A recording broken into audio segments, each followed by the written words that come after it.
Hello, hello, hello! Welcome to my channel! Magandang araw sa lahat ng Sagittarius. Ako nga pala si Mystico Moreno, or in short, Mismo. At dito sa aking channel, we will manifest love and light sa inyong Tagalog love reading ngayon na Mismo. Okay, so ang gagawin natin today ay ang inyong weekly love reading para sa March 23 to 29. Okay, so bubunot ako ng dalawang cards from this deck that will be the overall energy ng inyong week. Okay? At habang binabalasa ko, gusto kong magpasalamat sa lahat ng Sagittarius na patuloy na sumusuporta sa Mystico Moreno channel. Thank you so much po.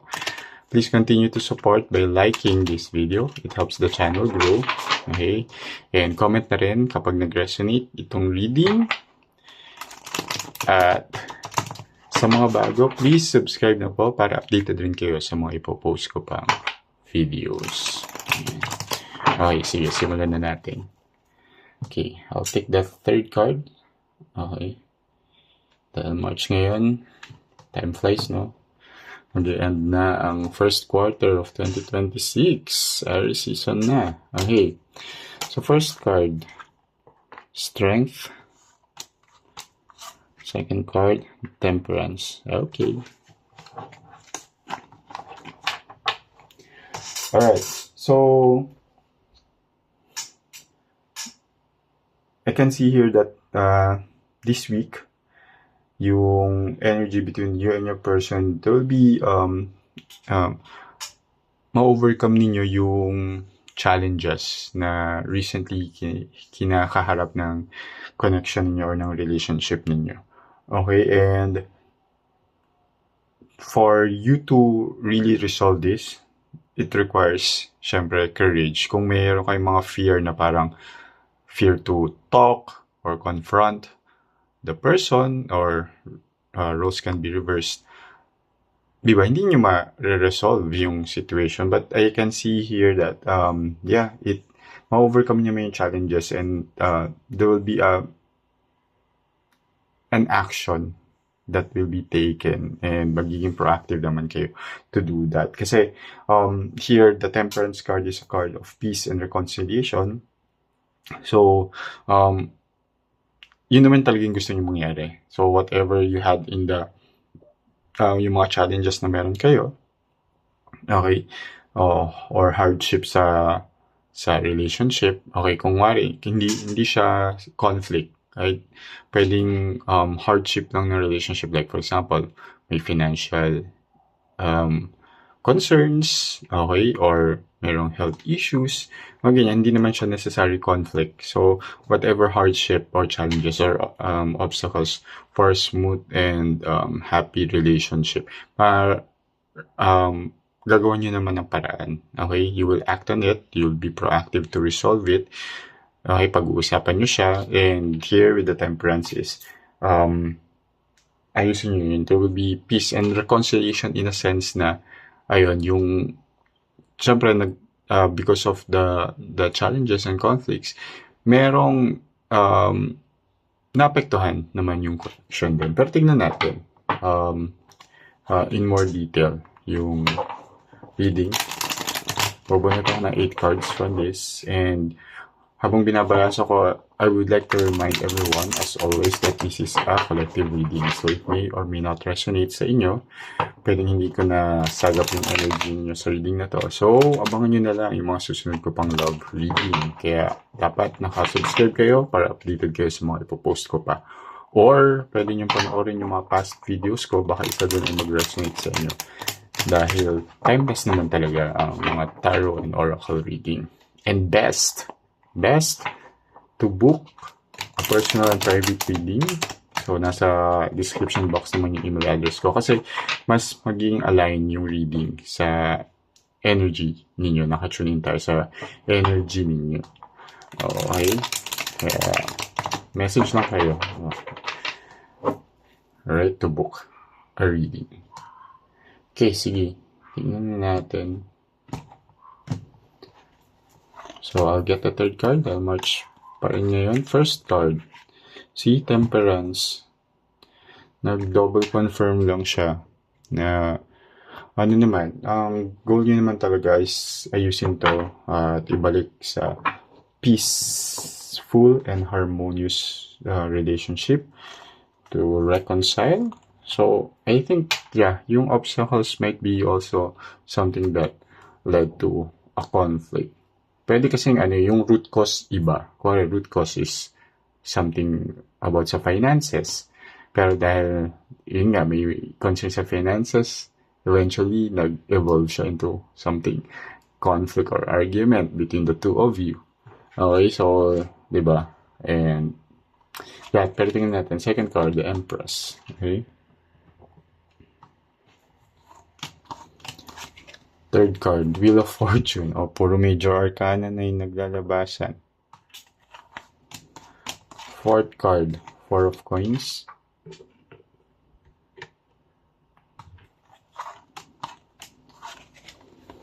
Tingnan mo, double confirm.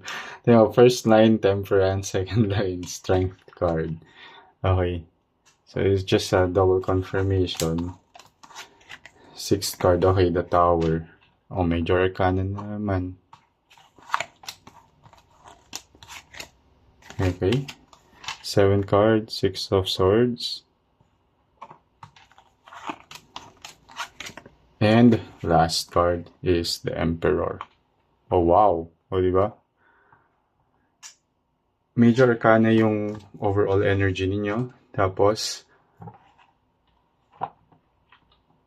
6 out of 8.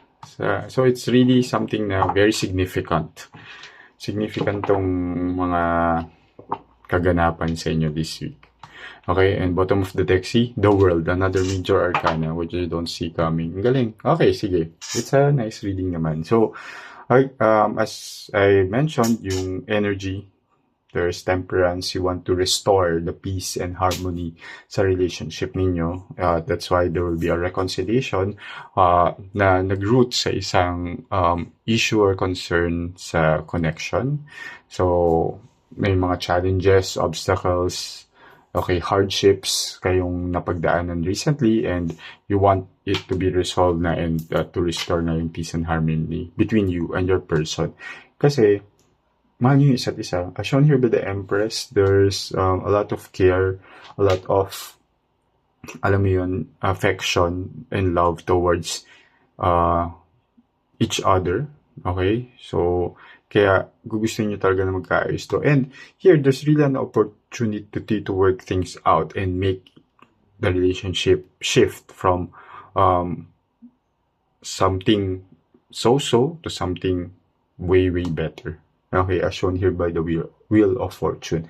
And yung Four of Coins kasi, ang nakita ko dito is there's this fear lang ng konti to really parang atakihin yung sitwasyon or yung mga challenges head on. Okay, parang merong umiiwas sa na ayusin. Alam mo yun, hindi siya like, kasi diba sabi ko, may ano naman sense of, parang gusto niyo magkaayos. Pero parang isa sa inyo, parang may fear to really say or express ano yun talagang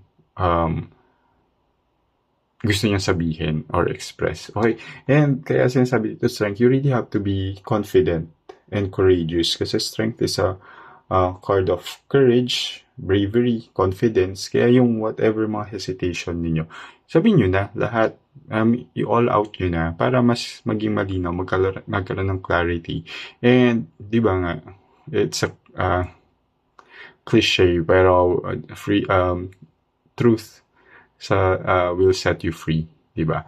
And, yes, here, the Tower, nakikita nga dito dahil yung goal nyo at the moment is to shift from so-so to something better or, diba, because of the Wheel of Fortune. So there will be a shift na when it comes to the dynamics and leading towards a better and more stable relationship kasi towards siya kay Emperor. So si Six of Swords, sinasabi lang dito na you will decide to really move on and leave the um, issue behind. Hindi siya leave na parang hindi i-resolve. Parang ayusin nyo siya, tapos that will be part of the past na. So, mag-move on na kayo sa inyong relasyon, continue life, okay, to a more stable and more grounded na relationship as shown here by the Emperor card. Plus, lumabas si Emperor and Empress, and this is a card. At these two cards is parang sila yung power couple dito sa tarot card. So, it just shows na talagang you and your person are meant to be together. Diba? Parang tinadhana kayo. And what you don't see coming, but behind, under bottom of the deck is the World card, which is a card of happiness, fulfillment, and completion, and celebration. Okay, so once na ma-resolve nyo na nga to, ito yung kakalabasan, full of abundance, happiness, and celebration. Diba? So, kaya, i-push nyo na yan. I-push nyo na yung pag-resolve at pag-reconcile and to restore yung peace and harmony sa relationship. Okay, so before I end the reading, pupunta ka ng oracle card from this deck as your advice from the universe. Okay. So, ano bang kailangan yung gawin in connection to this relationship? Okay. First card. Ay, isang card lang pala. Truth. Okay, truth. Nasanay sa first card. Ayan. So, yeah. Just yung kanina sinabi ko sa Four of Coins na parang may fear or avoiding umiiwas na parang magpaka-all out. Mag-all out na kayo. That's the advice of universe. Sabihin na ang lahat. Sabihin na ang totoo para wala nang paligoy-ligoy pa, para din hindi na ma-delay pa yung pag-resolve. Kasi once ma-all out nyo na, masabi nyo na lahat ng katotohanan, mas ma-resolve. Kasi kaysa may kinikip kayo na parang grudges pa pala, di ba? Or may issue pa pala na hindi na parang nakakabit dun sa main issue. So, may mga minor issues pa pala na kailangang i-resolve din para mas maging smooth yung pag-resolve ng major issue, di ba? Tapos hindi nyo sinasabi or yung party nyo hindi sinasabi. Di ba? Hindi siya ma-resolve talaga fully, 100%. So, you have to speak the truth. Alright, so sana nakatulong itong reading na to. Abangan nyo na rin mga susunod ko pang love reading. Dito lang sa aking channel. Ako si Mystico Moreno. Or in short, Mismo. Ingat!